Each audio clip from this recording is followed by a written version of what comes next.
Komando Pasukan Khusus atau sering disingkat sebagai Kopassus TNI Angkatan Darat adalah pasukan yang terlatih. Kopassus melahirkan prajurit-prajurit pemberani.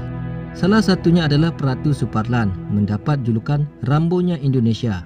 Atas jasanya melawan pemberontak komunis Fretilin, nama Pratu Suparlan diabadikan sebagai landasan pacu di Pusdikpassus Kecamatan Batu Jajar, Bandung, Jawa Barat. Tak hanya itu, sebuah granit hitam berpahatkan namanya diletakkan di komplek markas besar TNI Cilangkap.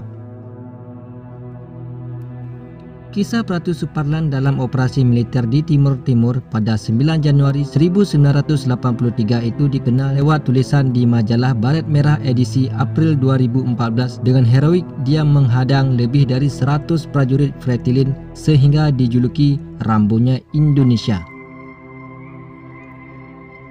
Timur Timur sempat mengalami kekosongan kekuasaan sebelum bergabung menjadi bagian dari Indonesia pada tahun 1975.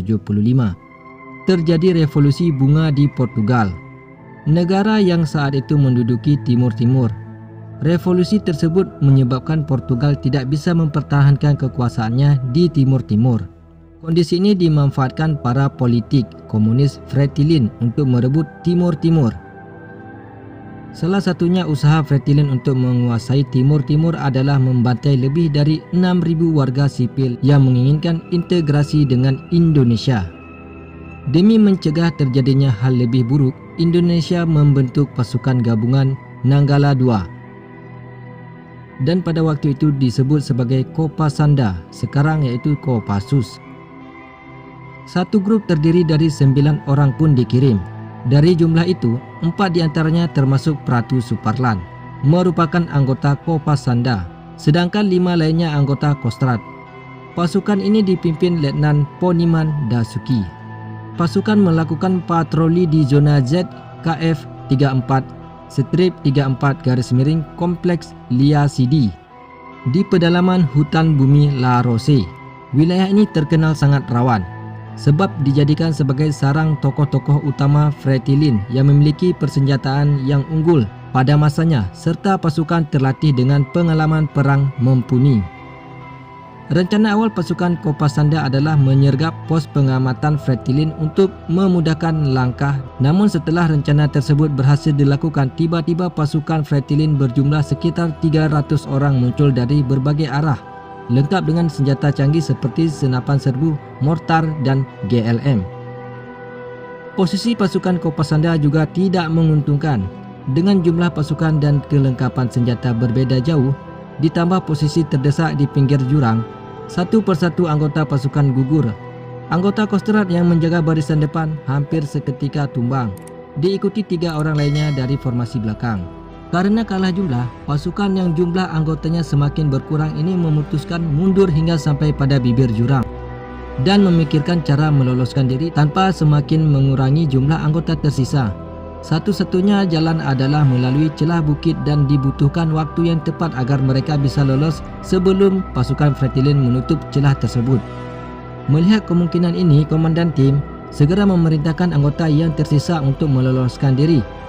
Pratu Suparlan kemudian mengajukan diri untuk menghadang musuh, mengulur waktu agar pasukan kecil tersebut dapat melarikan diri dari sergapan anggota Fretilin. Meskipun telah diberi perintah, dia tetap maju mengambil senapan mesin otomatis FN Minimi milik rekannya yang sudah gugur lalu menghampiri pasukan Fretilin. Banyak tembakan mengenai tubuhnya.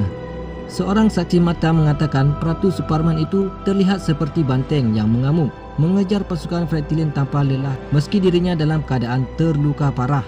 Setelah amunisi habis, dia belum juga menyerah. Dengan menggunakan pisau, Pratu Suparlan mengejar anggota Fretilin hingga masuk ke semak belukar, bertarung 1 lawan 1 meski badannya telah melemah.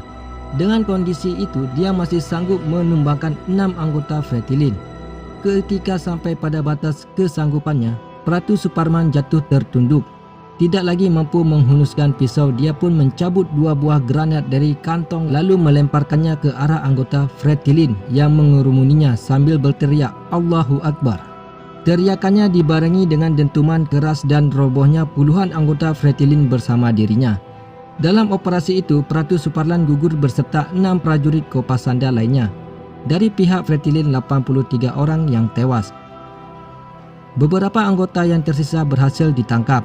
Jasad Pratu Suparlan sendiri ditemukan dalam kondisi tidak utuh lagi. Atas jasanya, pemerintah menganugerahkan penghargaan Bintang Sakti kepada Kopda Suparlan melalui Kepres nomor 20/TK/TH 1987.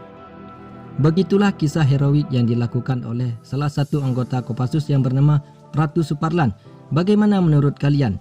Silakan berkomentar di bawah kolom komentar ini guys ya. Sekian dan terima kasih. Assalamualaikum warahmatullahi wabarakatuh. Sampai jumpa di video yang selanjutnya. Dan bagi siapa belum menekan tombol subscribe, jangan lupa untuk menekan tombol subscribe-nya, like dan juga berkomentar.